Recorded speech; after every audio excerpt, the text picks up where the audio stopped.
ada 4 mazhab, maka kita baca. Bismillahirrahmanirrahim. Wahya sunnatun muakkadatun. Menurut mazhab kita. Karena ini fikihnya yang kita baca adalah fikih mazhab Syafi'i. Ini tadi yang wajib, ini menurut mazhab Hanafi. Mazhab siapa? Hanafi. Berarti Hanafi wajib.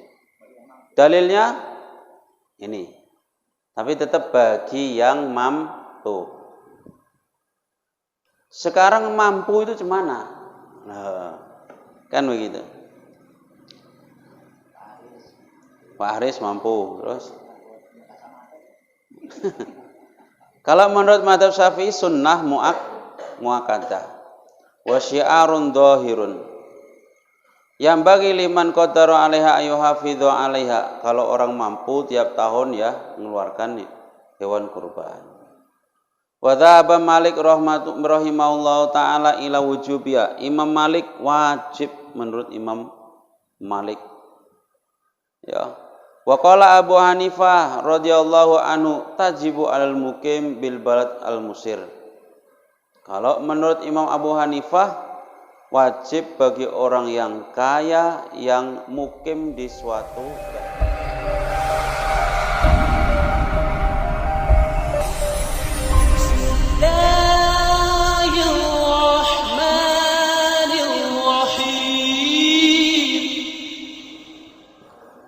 Bismillahirrahmanirrahim. Assalamualaikum warahmatullahi wabarakatuh.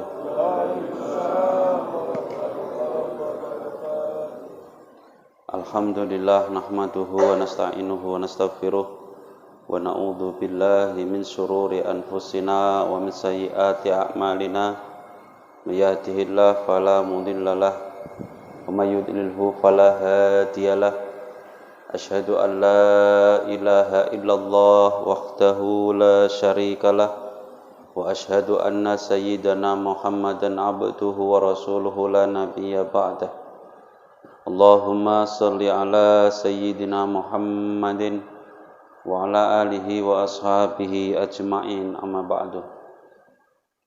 Jamaah yang mulia, marilah kita bersyukur kepada Allah Subhanahu wa taala dengan mengucap alhamdulillahirabbil alamin atas limpahan nikmat dan karunia-Nya sehingga kita semua bisa melaksanakan salat Isya berjamaah dalam keadaan sehat wal afiat.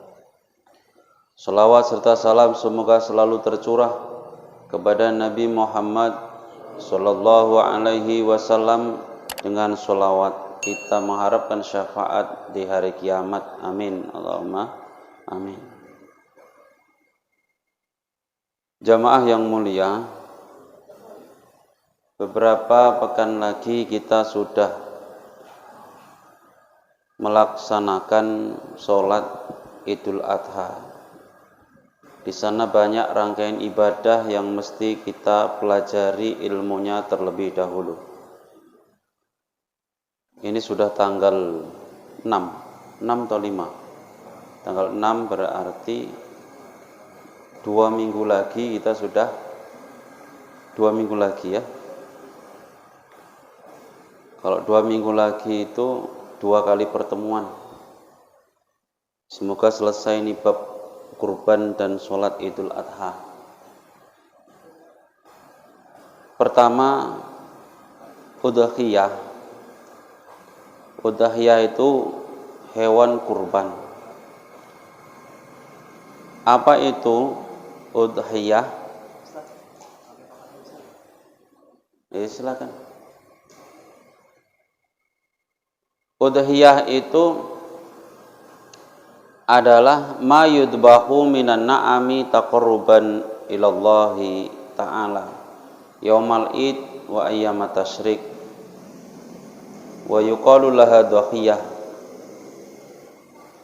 Udhiyah adalah hewan yang disembelih, hewan ternak yang disembelih, unta, lembu atau kambing yang disembelihnya taqarruban ilallah,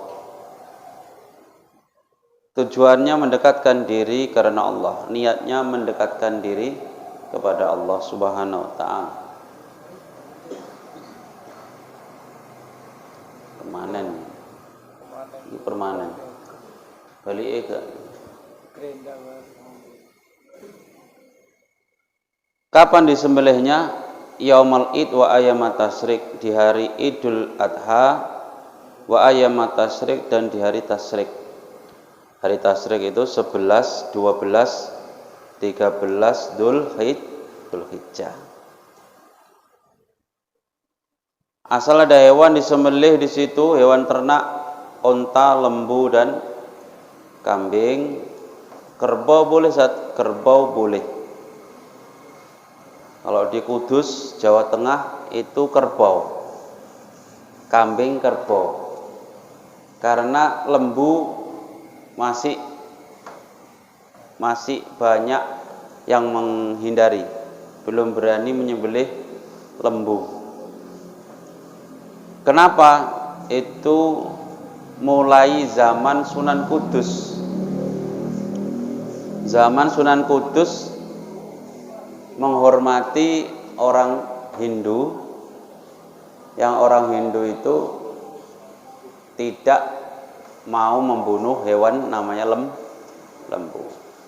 Orang Hindu itu mensucikan hewan lembu. Sehingga karena menghormati itu, Sunan Kudus tidak menyembelih lembu kalau hari raya Idul Adha, tapi yang disembelih kerbau atau kambing. Ada onta, ada lembu, ada kerbau, ada kambing disembelih di hari raya Idul Adha. Kemudian 3 hari setelahnya itu disebut udhiyah, hewan kurban. Dalil dalam Al-Quran adalah surah Al-Hajj ayat 36, A'udzu billahi minasyaitonir rajim. Wal budna ja'alnaha lakum min sya'airillahi lakum fiha khair. Apa? Al-Hajj ayat 36. Iki iso.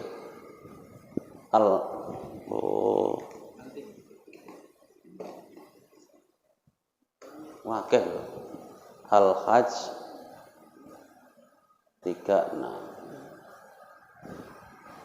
Semacam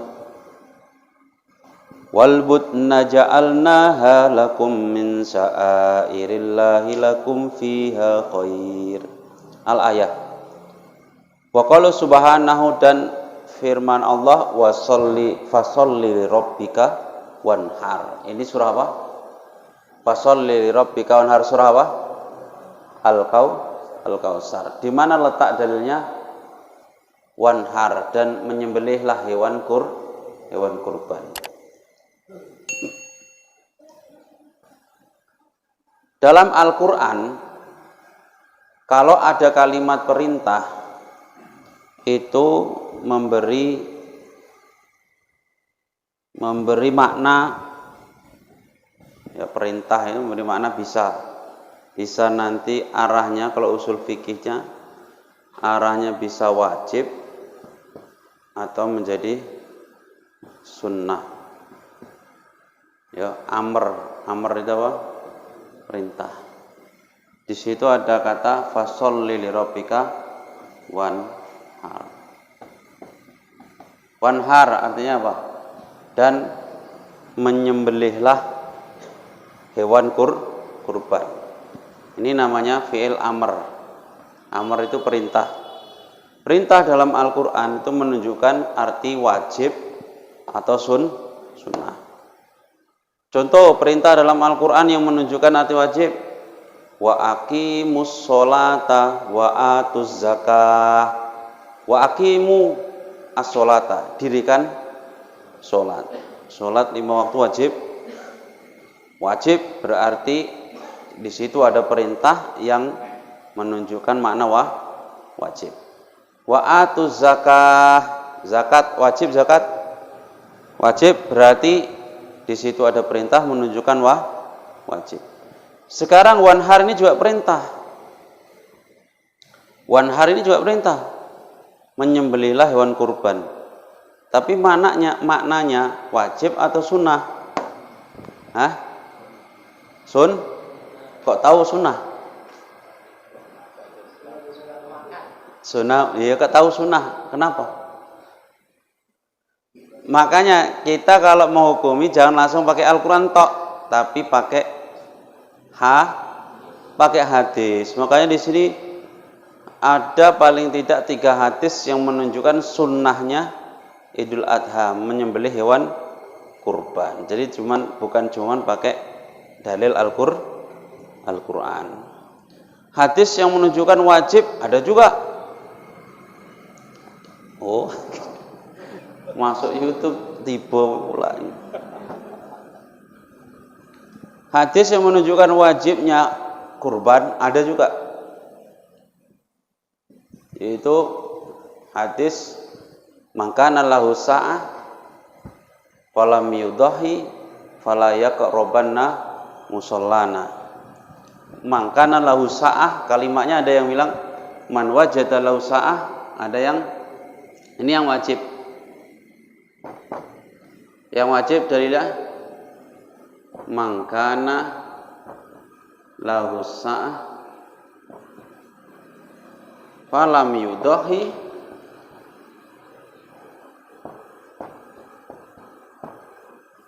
fala yaqrabanna musallana. Angel nulis ini. Rawahu Ibnu Majah. Mangkana lahu sa'ah, barang siapa mempunyai keluasan rezeki, falam yudahi, tapi enggak mau menyembelih hewan kurban, fala yaqrabanna musallana, maka jangan dekat-dekat tempat sholatku. Enggak boleh dekat-dekat, sedih ya, diusir sama Nabi. Soalnya ngumpul jamaah semua, dibilang siapa yang punya duit di waktu hari raya Idul Adha tapi enggak mau nyembelih hewan kurban, enggak usah dekat-dekat kemari lagi. Secara halus itu ngusir. Kalau yang bilang Pak Ketua BKM, orang masjid bukan masjidmu kok, gitu. Tapi kalau Nabi yang bilang, ini yang bilang siapa? Nabi Muhammad Sallallahu Alaihi Wasallam. Kalau yang dibilang Nabi apa gak geter kita? Ya, Nabi yang bilang, jangan dekat-dekat tempat sholat kami. Maka ini dipakai dalil bahwa menyembelih hewan kurban bagi orang yang mampu hukumnya wajib. Lalu ini menurut siapa? Kita ngikuti fikih kan 4 madhab. Ada fikih madhab Hanafi, ada madhab Maliki, ada madhab Syafi'i, ada Hambali. Karena ini ada 4 madhab, maka kita baca. Bismillahirrahmanirrahim. Wahya sunnatun muakkadatun. Menurut madhab kita. Karena ini fikihnya yang kita baca adalah fikih madhab Syafi'i. Ini tadi yang wajib, ini menurut madhab Hanafi. Madhab siapa? Hanafi. Berarti Hanafi wajib. Dalilnya ini. Tapi tetap bagi yang mampu. Sekarang mampu itu cemana? Nah, kan begitu. Pak Haris mampu, terus kalau menurut madhab Syafi'i sunnah muakkadah wa syi'arun dhahirun yang bagi liman qadara 'alaiha ayyuhafidhu 'alaiha, kalau orang mampu tiap tahun ya mengeluarkan hewan kurban. Wa dhahaba Malik rahimahullahu taala ila wujubiya. Imam Malik wajib menurut Imam Malik. Ya. Wa qala Abu Hanifah radhiyallahu anhu tajibu alal mukim bil balad al musir. Kalau menurut Imam Abu Hanifah, wajib bagi orang yang kaya yang mukim di suatu daerah. Artinya tidak bepergian. Loh, jadi ini yang menyebutkan wajib dalam kitab ini Kifayatul Ahyar itu Imam Malik mewajibkan. Imam Abu Hanifah juga mewajibkan, tapi bagi orang yang mukim, tidak yang musafir. Dah. Wal musir, orang yang kaya, siapa orang yang mampu itu? Alladzi yamliku nisoban. Ya, orang yang mempunyai harta satu nisab. Satu nisab itu kemarin sudah kita ketahui, kalau emas nisabnya berapa? 85 gram. Orang punya emas 85 gram berarti wajib mengeluarkan hewan kurban. Menurut madhab Maliki dan Hanafi. Tapi kalau di sini dikatakan yang mampu, orang dikatakan mampu itu siapa? Dalam bab zakat beda, dalam bab zakat fitrah. Kalau dalam bab zakat fitrah orang dikatakan mampu itu asal bisa mencukupi keluarga untuk makan satu hari itu dan untuk dirinya sendiri. Ya, sekeluarga itu maksudnya orang yang ditanggung nafkahnya oleh dia. Pak Husain menanggung nafkah istri dan anak-anaknya. Sudah cukup makan untuk satu keluarga, maka Pak Husain sudah dikatakan mampu. Lain halnya dengan bab ini, menurut madhab Abu Hanifah dan Imam Malik, orang mampu itu yang mempunyai satu nisab harta. Kambing nisabnya berapa? Kambing nisabnya berapa? 40 kambing. Lembu nisabnya berapa yang wajib dizakati? 30 lembu. Unta 5 unta. Kemudian kalau orang panen padi, ya 1 ton sudah wajib. Tapi lebih tepatnya sekitar 600-700 kilo beras sudah wajib dikeluarkan zakatnya. Itu satu nisab. Orang punya harta satu nisab sudah wajib mengeluarkan hewan kurban. Kemudian dalil-dalil yang memberikan arah sunnah bagi kurban ini ada 3 hadis di sini disebutkan. Yang pertama hadis Tirmidzi. Ini kalimatnya jelas sekali. Ini madhab Syafi'i itu, Imam Syafi'i itu memang cerdas ya. Ini hadis yang dipakai oleh Imam Syafi'i untuk membantah wajibnya kurban. Yang pertama hadis Tirmidzi. Ini yang bilang apa? Sunnah. Yang pertama, umirtu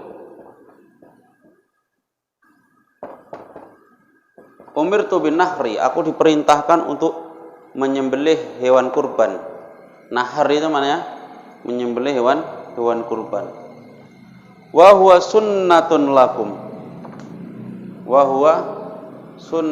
lakum. Aku diperintahkan untuk menyembelih hewan kurban. Tapi wahwa sunnah bagi kalian. Wahwa nahar itu sunnah bagi kalian. Ya, kalimatnya jelas. Di sini ada kalimat apa? Sunnah. Tapi kalau yang mengatakan wajib ini tadi, tidak ada kalimat-kalimat wajib. Coba mana? Barang siapa mempunyai keluasan rezeki, kemudian tidak menyembelih hewan kurban, maka jangan dekat-dekat tempat sholat kami. Cuman diancam. Ya. Dan Nabi itu sering ngancam orang kayak gini, itu sering. Bagi orang munafik, Nabi pernah mengancam, pernah aku pengen jamaah sama kawan-kawan, jamaah subuh, ya, kemudian sholat saya suruh iqomah, kemudian suruh imami seseorang, kemudian aku ngajak beberapa orang bawa kayu bakar ke rumah orang-orang yang tak mau jamaah sholat subuh, kemudian dibakar sak rumah-rumahnya.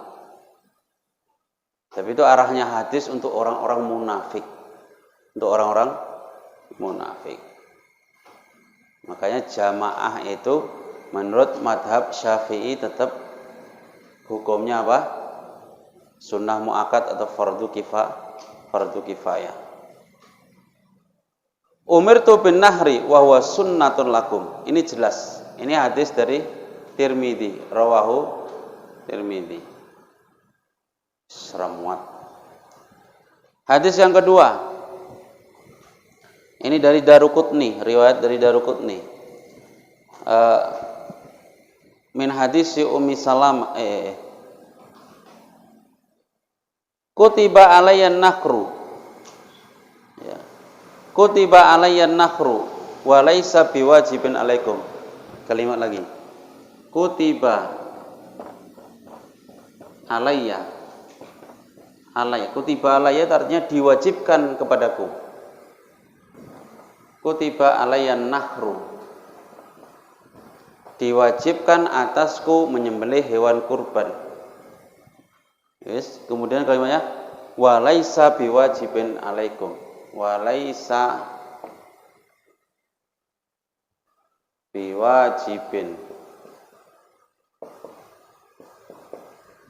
Walaisa biwajibin alaikum. Dan tidak wajib atas kalian.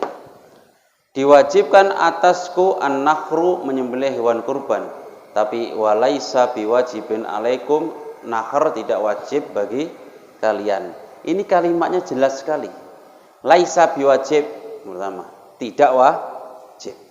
Yang tadi yang pertama wa sunnah. Jadi dalilnya lebih jelas yang mana? Yang Syafi'i atau yang Hanafi tadi, yang Maliki tadi? Syafi'i. Satu lagi yang di dalam Sahih Muslim, kalau ditulis gak cukup, yaitu ketika ada gini, idza ra'aitum hilala dzulhijjah, kalau kalian melihat tanggal 1 bulan Zulhijjah, wa arada, dan kalian pengen, wa ahadukum ayyudhhiya, salah satu kalian untuk menyembelih hewan kurban, maka falyumsik an sya'rihi wa adfarihi, hendaklah menjaga rambut dan kukunya, jangan dipotong. Ini sekaligus memberitahu sunnah menjaga rambut dan kuku setelah masuk tanggal 1 Dzulhijjah bagi orang yang hendak melakukan kurban. Iki tanggal piro saiki? Sesuai ya. Ise 5 hari lagi baru masuk. Ya kan? Tanggal 10 Juli.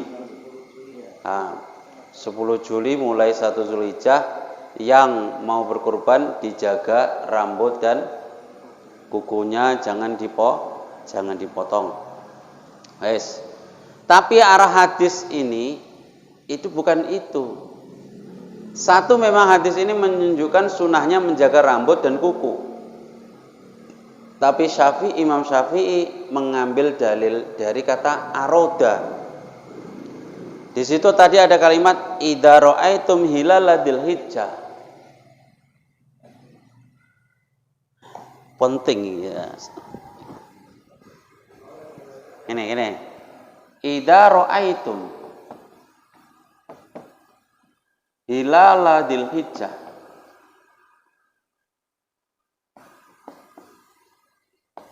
ya, wa aroda ahadukum ayyudhhiya. Iso maca ora?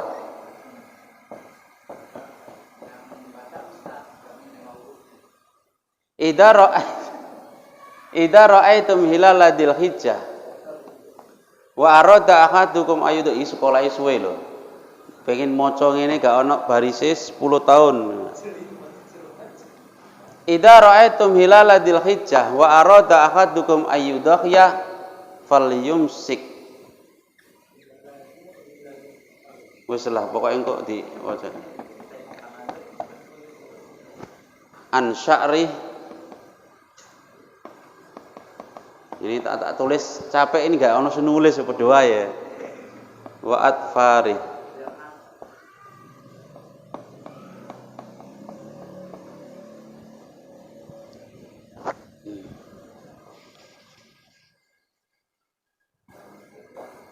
Wa atfarihi. Ya. Fal yusim asyari wa atfari. Ketika kalian melihat tanggal 1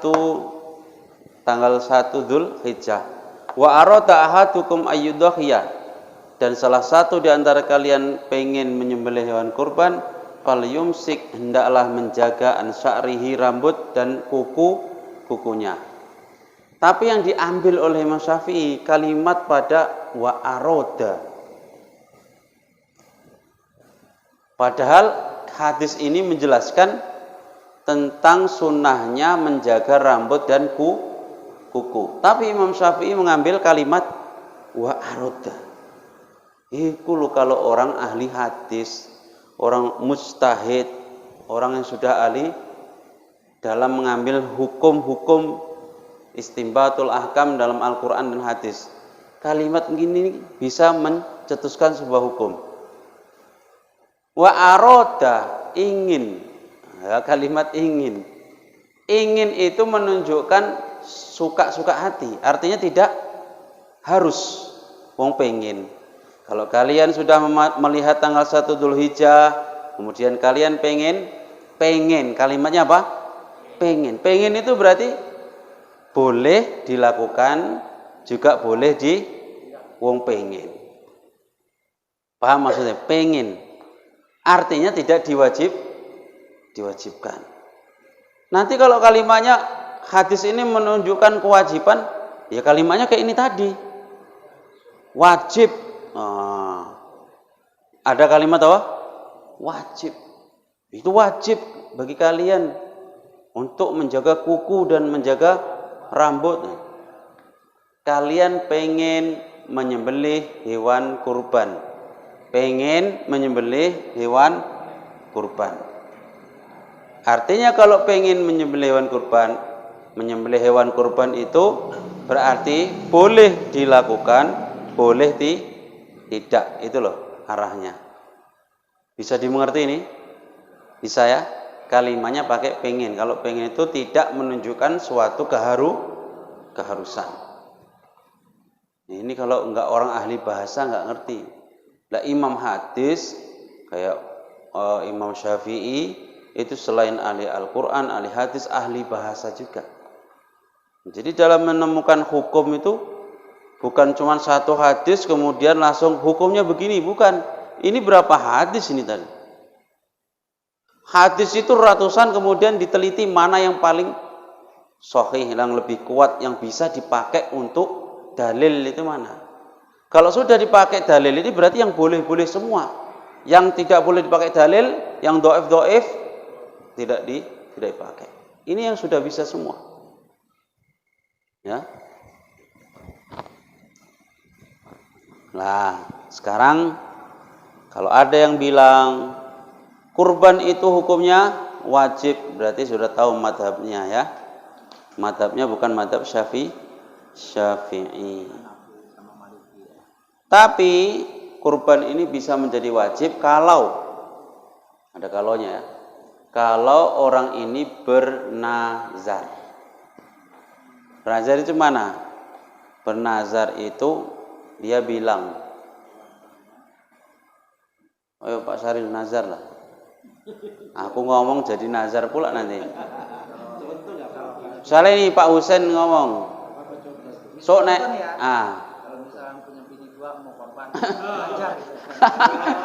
Oh iya. Oh ya misalnya Pak Husain bilang kalau misalkan Kalau misalkan punya bini 2, maka akan kurban gitu. Kurban kambing atau lembu? Lembu lah, bini 2 kok. Kambing rugi lah. Mau kurbannya nunggu bini 2 ya. Kata Pak Husin ini.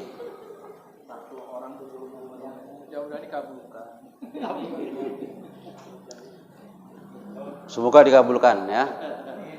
Nah, misalkan Pak Husain gitu, kalau punya bini 2 maka kurban lembu, misalnya gitu. Betul, rupanya betul. Maka walaupun kurban itu hukum aslinya sunnah menurut mazhab Syafi'i karena sudah dinazari kayak gitu tadi. Nah, kemudian Pak Husain benar-benar ada istrinya yang kedua, maka menjadi wajib kurban lembu, enggak kambing lagi, lembu, harus belilah. Dia bilang lembu kok. Minta bojo sing nomor 2 mau. Ya.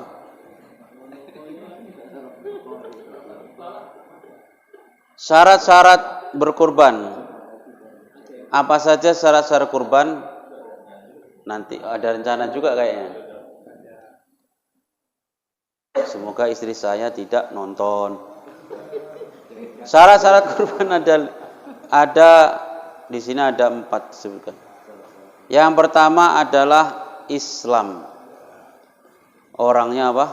Beragama Islam. Jadi orang yang tidak muslim kok kurban tidak sah sebagai kurban. Kan ono sekarang.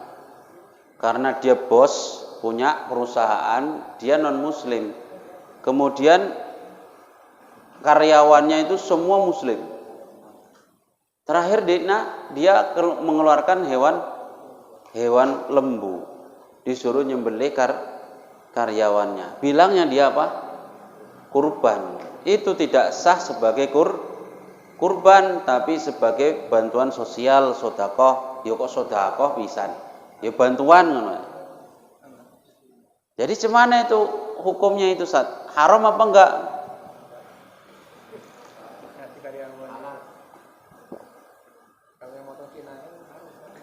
Kalau yang motong Cinanya tadi, bosnya tadi, jadi haram. Jadi kalau disuruh nyembelih, nah ini lembu untuk makan-makan kalian di hari raya Idul Adha misalkan, yaitu tidak sebagai kurban karena kurban syaratnya yang berkurban harus muslim. Kalau non muslim tidak sah sebagai kurban, tapi cuman bantuan sosial biasa. Karena amalnya orang yang non muslim itu sia-sia.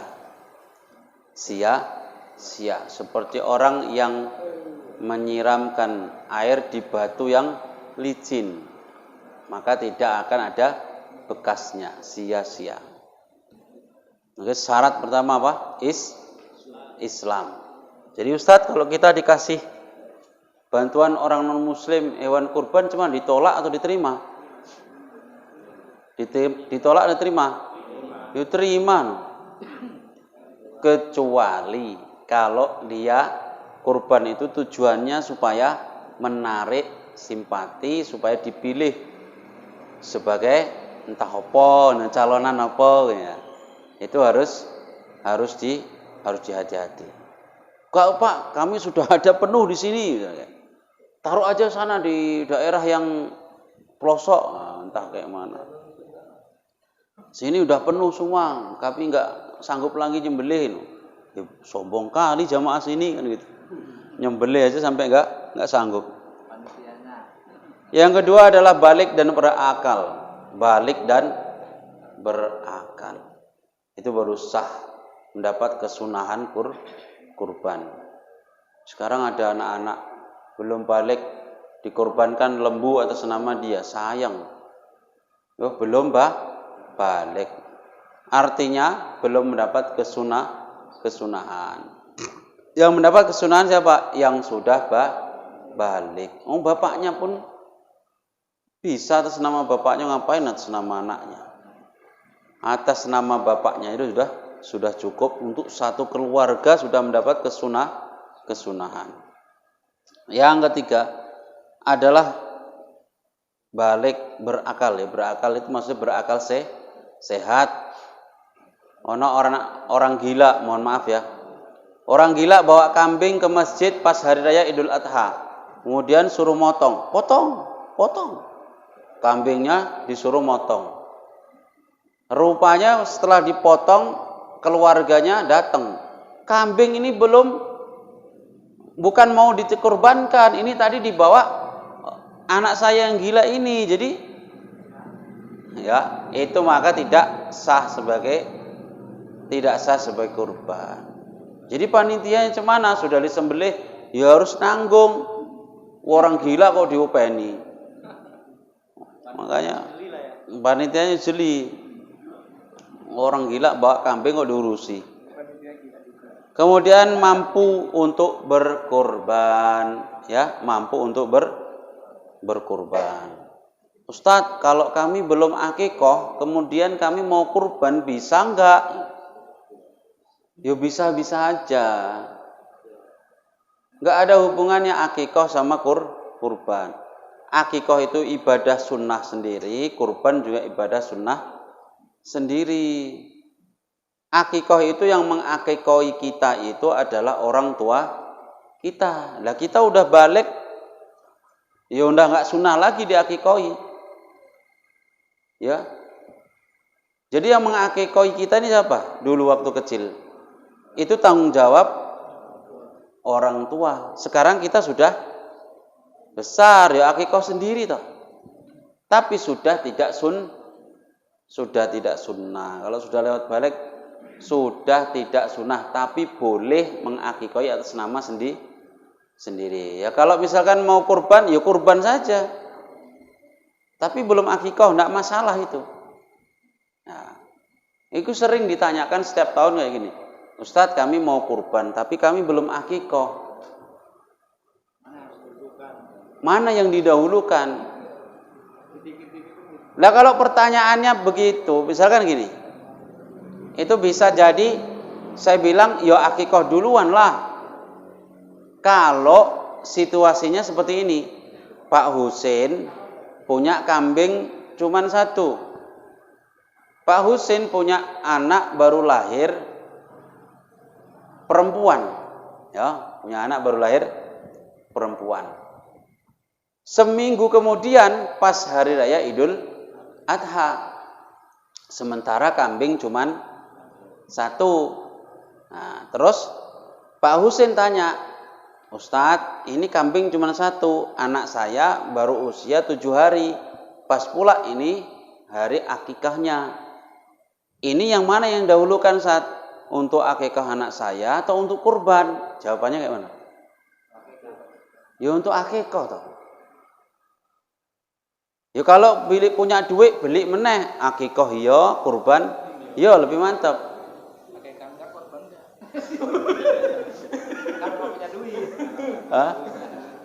Tapi kalau misalkan ini memang mau sudah nazar ya, sudah nazar. Aku iki soal iki kambing iki wis tak nazari gawe kurban, ya wajib untuk kurban. Akikahnya nanti. Yang punya kambingnya bininya melahirkan. Perempuan pula. Satu kambing. Makanya kita harus jeli melihat permasalahan. Situasinya cemana? Ya. Nanti kalau dibilang, Ustadz saya mau akikoh tapi belum, saya mau kurban tapi belum akikoh. Jangan buru-buru dijawab. Ya enggak apa-apa itu, kurban, akikoh. Tengok dulu situasinya. Akikoh ini untuk siapa dulu? Untuk dirinya sendiri atau untuk anaknya yang baru lahir? Kalau situasinya memang 50-50, ini tidak dinazari, kurban sunnah, akikoh juga sunnah, tapi yang didahulukan adalah yang akikoh karena itu yang mendesak. Karena nanti tahun depan bisa lagi masih kurban masih bisa. Kurban ini kan setiap tahun masih bisa. Nanti akikoh kalau sudah balik sudah tidak sunnah lagi. Yes. Kapankah waktu penyembelihan hewan kurban? Yaitu setelah sholat Idul Adha. Kalau sebelum sholat Idul Adha sah nggak sebagai kurban? Tidak sah. Kalau sebelum sholat Idul Adha tidak sah sebagai kurban. Ada pernah sahabat nyembelih hewan kurban sebelum sholat Idul Adha. Ya Rasul, kami tadi sudah nyembelih hewan kurban. Loh, orang belum sholat kok nyembelih? Itu cukup, itu jadi hewan potongan biasa, bukan jadi hewan kurban. Jadi semana? Ulangi lagi maksudnya ambil kambing yang baru untuk disembelih lagi sebagai kurban. Ya enggak sebagai hewan kurban itu. Disi'i maksudnya itu. Biar siap sholat itu siap tinggal makan. Rupanya malah makanya sunnahnya itu siap sholat baru makan Idul Adha. Kemudian kalau disembelih malam hari, Nabi melarang menyembelih di malam hari atau makruh hukumnya. Lah kemudian kapan saja harinya? 1 tanggal 10 Zulhijjah, 11, 12, 13 Zulhijjah. Inilah waktu untuk menyembelih hewan kurban. Kalau tidak sanggup 1 hari itu, misalnya pas kebetulan itu hari Jumat, jadi paginya sholat Idul Adha, kemudian ada lagi sholat Jumat, waktunya mepet mau disembelih, ya wes lah sesuk akhirnya besoknya baru disembelih, tidak masalah, karena waktu menyembelih berapa hari? 4 hari. Malam nggak bisa ya Ustaz ya? Malam makruh hukumnya. Hewan-hewan apa sajakah yang boleh dijadikan sebagai hewan kurban? Ini pertanyaan yang ke-11. Saya pakai aplikasi yang ditulis oleh Ustaz Abdul Somad, 33 pertanyaan tentang kurban. Itu cukup untuk belajar kita. Cuman kalau download aplikasi yang tengok dulu hadisnya pas apa belum. Karena banyak yang meniru, itu hadisnya ada tulisannya terputus-putus. Untuk orang yang baru belajar pasti bingung. Jadi ini saya tengok yang bagus. Hewan apa saja yang boleh dipakai kurban? Yaitu unta, kemudian lembu, kemudian kambing. Mana yang utama? Kambing atau unta? Ada yang bilang kambing, ada yang bilang unta. Loh, kok kambing? Kambing kan kecil. Iya, unta besar, tapi unta bisa untuk 7 orang. Kalau ditanya 7 orang unta, 7 orang lembu, sama 1 kambing, 1 orang kambing, lebih afdal yang mana? 1 orang kambing. Ya. Kemudian kalau misalnya 1 orang kambing, 1 orang unta, jawabannya jelas, ya unta toh ya, nilainya lebih mahal. Tapi ada pula yang bilang, di mana yang lebih utama, pakai unta atau pakai kambing? Yo kambing toh. Lah kenapa? Karena Nabi Ibrahim yang disembelih bukan unta tapi apa? Kibas. Nabi Ibrahim ketika menyembelih Ismail diganti Jibril dengan kibas, bukan diganti dengan unta. Ya. Untunglah diganti dengan kibas. Kalau misalkan diganti dengan ayam kan enak kita kan. Tiap tahun bisalah kurban karena ayam. Dalil keutamaan ini itu diambil dari hadis, barang siapa yang mandi di hari Jumat seperti mandi junub, kemudian pergi ke masjid di shop pertama, ya dia datang pertama, maka dia seakan-akan kurban dengan 1 ekor unta. Kemudian orang yang kedua datang, maka seakan-akan kurban 1 ekor lembu. Kemudian orang yang ketiga datang, maka seakan-akan kurban dengan 1 ekor kambing.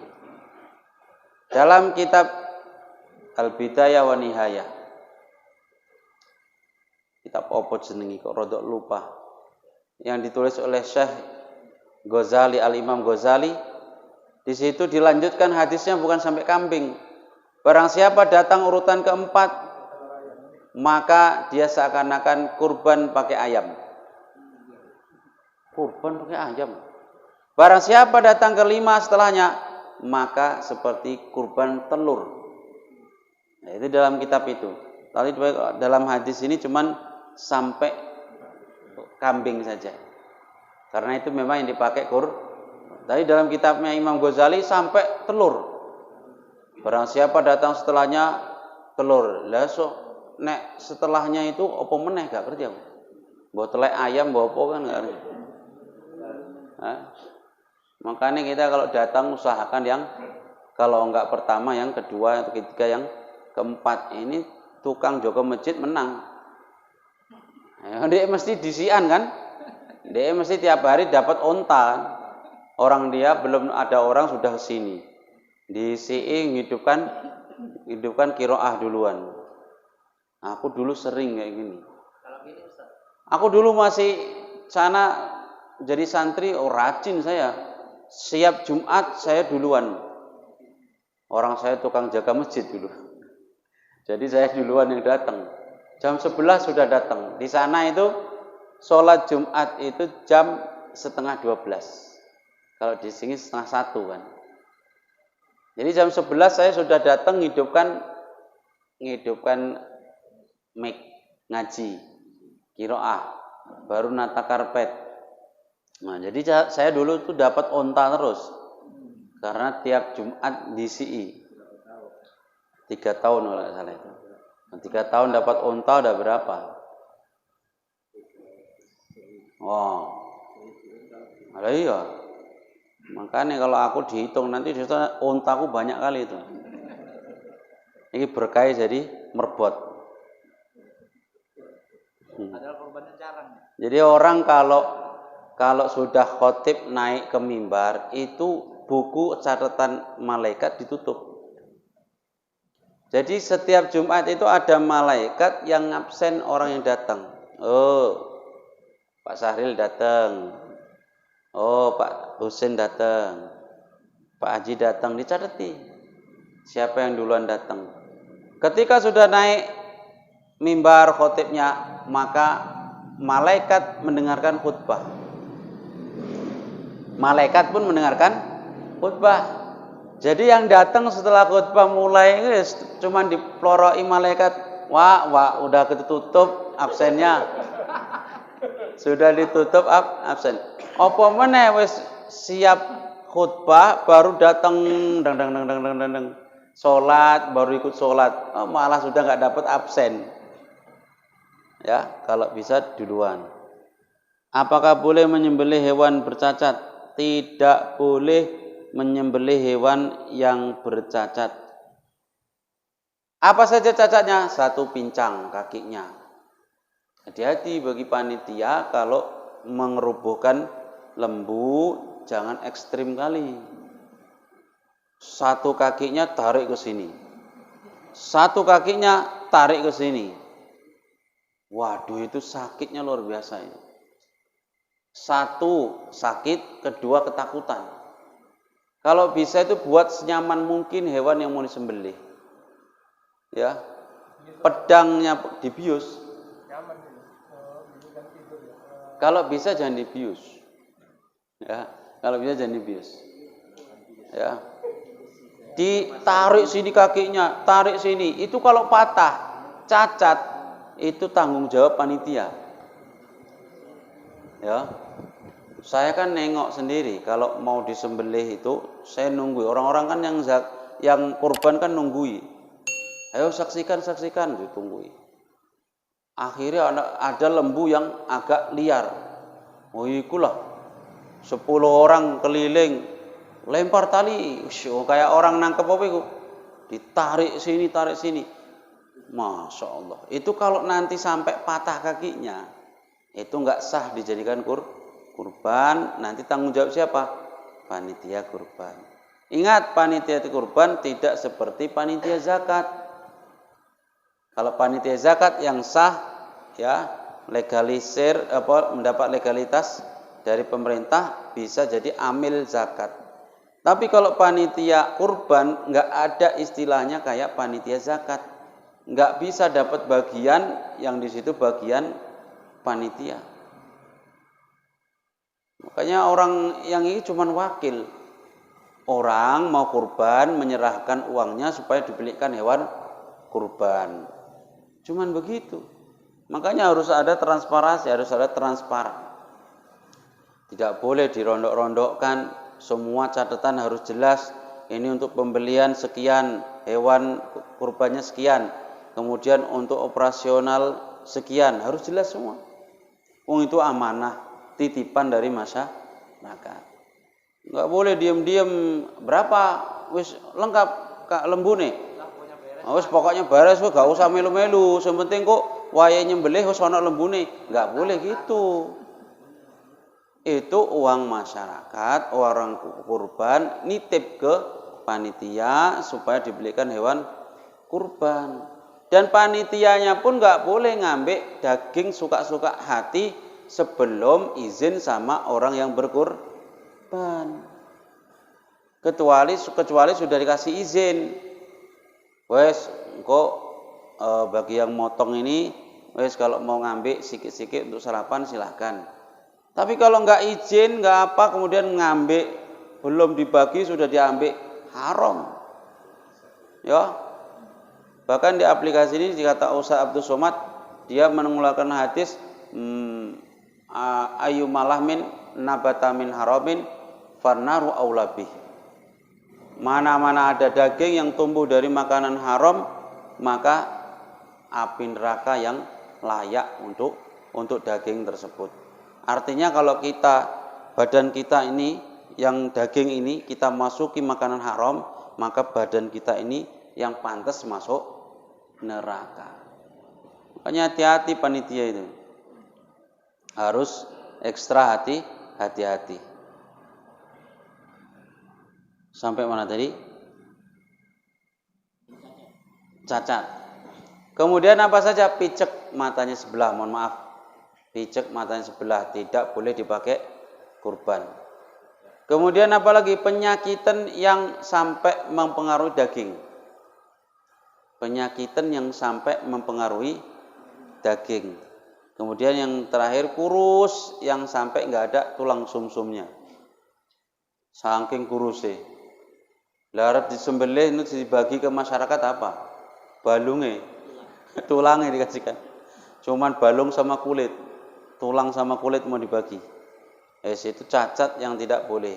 Sekarang ada yang nanya, Ustadz, kalau kambing misalnya atau lembu nggak ada, telurnya gimana? Telurnya nggak ada. Kalau nggak adanya setelah disembelih, ya itu pokoknya sembelih biasanya. Sing nyembelih sing ngrondoi telur. Tapi kok belum disembelih sudah nggak ada, memang nggak ada telurnya, maka tetap tidak apa-apa, boleh untuk dikurbankan. Ya, walaupun nggak ada telurnya. Mana telurnya? Ini cari telurnya kan belum disembelih, Pak. Lah kok wis hilang? Ya memang nggak ono, nggak apa-apa kalau memang nggak ono.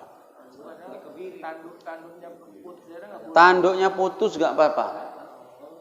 Ya. Tanduknya putus gak apa-apa. Ya, kecuali tanduknya putus ini karena penyakit yang memang penyakit ini bisa mempengaruhi dagingnya juga. Nah, maka itu baru tidak boleh. Kalau cuma tanduknya retak, tanduknya putus tapi dagingnya enggak bermasalah, enggak masalah. Tanduknya enggak dimakan juga. Satu memang di hadisnya memang 4 ini. 1 pincang, 2 picek, 3 penyakitan, ya, kudisen apa, kemudian yang kurus sekali tidak boleh untuk kurban. Gigi patah boleh, nggak ada masalah. Ya, sudah. silakan pertanyaannya kita bahas. Masih banyak lagi. Mungkin ada dari pertanyaan.